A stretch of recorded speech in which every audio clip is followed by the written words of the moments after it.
What's up, YouTube? This is Too Raw for TV.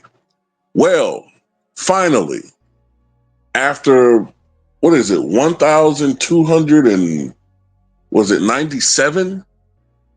Whatever that fake streak is, and I say fake because in the playoffs 11 years ago, he had a single digit scoring game against the Pacers, but they don't count the regular season for some reason.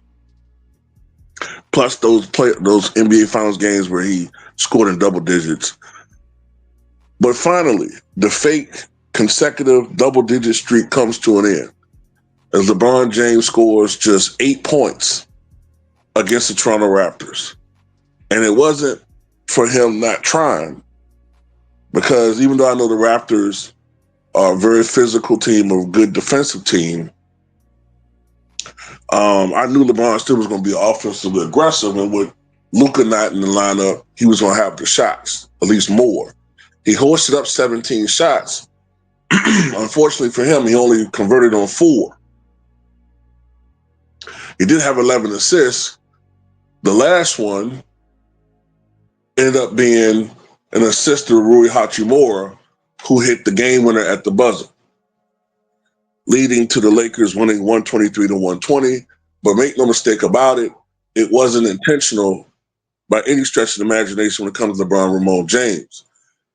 He just was afraid, in my opinion, he was afraid to take that last shot because he knows he doesn't have confidence in that jumper when it comes to those clutch situations. So he hesitated. He was hesitating between his selfishness and wanting to preserve the streak and his fear of taking that last shot. So he pitched it to Rui Hachimura, who he saw open. Fortunately for the Lakers, Rui Hachimura was able to knock that shot down. Rui was 2 of 3 from downtown, finished with 12 points. Of course, the best player out there on the floor was Beach Boy Austin Reaves, who scored 44 points in Luka Doncic's absence. Luka, of course, I think in Slovenia right now with his wife or girlfriend, whatever she is. I think they got married. This is his woman, as they welcome their second child. LeBron James, first of all, shout out to Austin Reaves, man. For this guy to be an undrafted player from 4 years ago, undrafted, to now being a guy that's averaging about 28 points a night for the Los Angeles Lakers, one of the top 5, I guess, scorers in the NBA, or top 6 scorers in the NBA, somewhere in that range. He has such a knack with the herky-jerkiness of his game for getting foul calls, and he shoots at a very high clip. He's a great outside shooter. He's a good free throw shooter. He's a bit of a volume scorer, but he scores still at a great clip as far as his efficiency is concerned.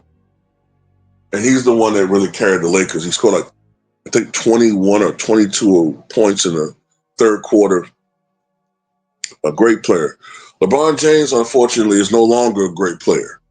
From just watching him the other night, and then watching him tonight in Luka's absence, you clearly see that this guy hung around too long. He hung around too long, and you're seeing he's not getting the elevation he once did. People thought he was going to get that double-digit streak to continue, but Scotty Barnes blocked the hell out of that shot. LeBron looks a little bit slower. The elevation is going down a little bit. LeBron almost never had his shot blocked before. He can't really blow by people anymore. He has to kind of bully. Matter of fact, did you see at the end when he got away with pushing off on that rebound?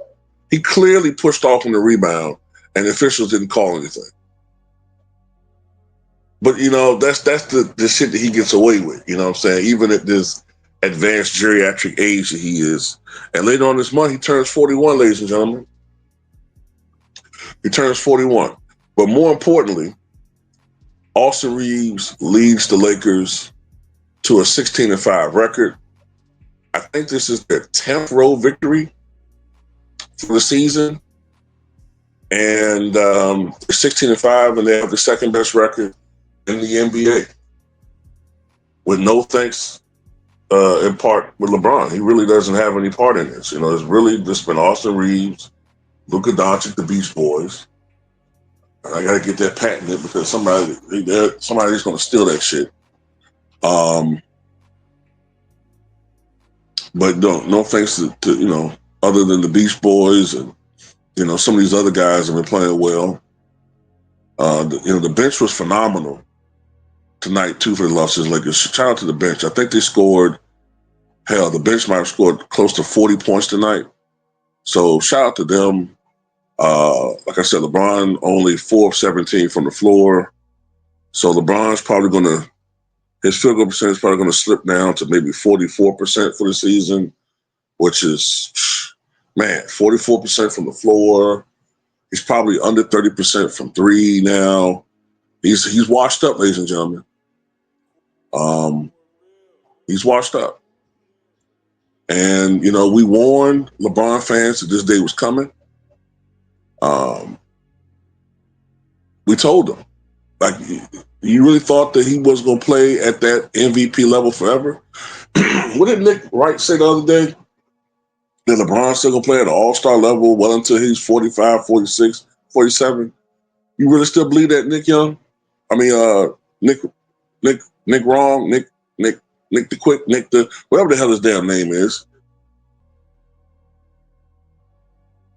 Nose looking like a fallopian tube. You still believe that?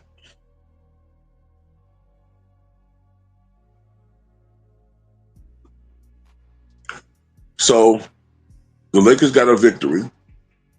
They escaped with a victory. So that's a good thing. But LeBron, let's not mistake anything here, though, man. LeBron almost shot this team out of the game with all of his bricks and his terrible defense. Now he tried to be more aggressive down the stretch, but his defense is just terrible. He's too slow. And, at the end of the day, I didn't think that the Lakers went, even though they won, I don't think the Lakers, in my opinion, went down low enough to Ayton in this game. I understand Ayton kind of had a size disadvantage, but still, compared to the Raptors center man, but still, I think they should have went to DeAndre Ayton a little bit more, but it is what it is. The streak comes to an end, man. Tell me what you guys think.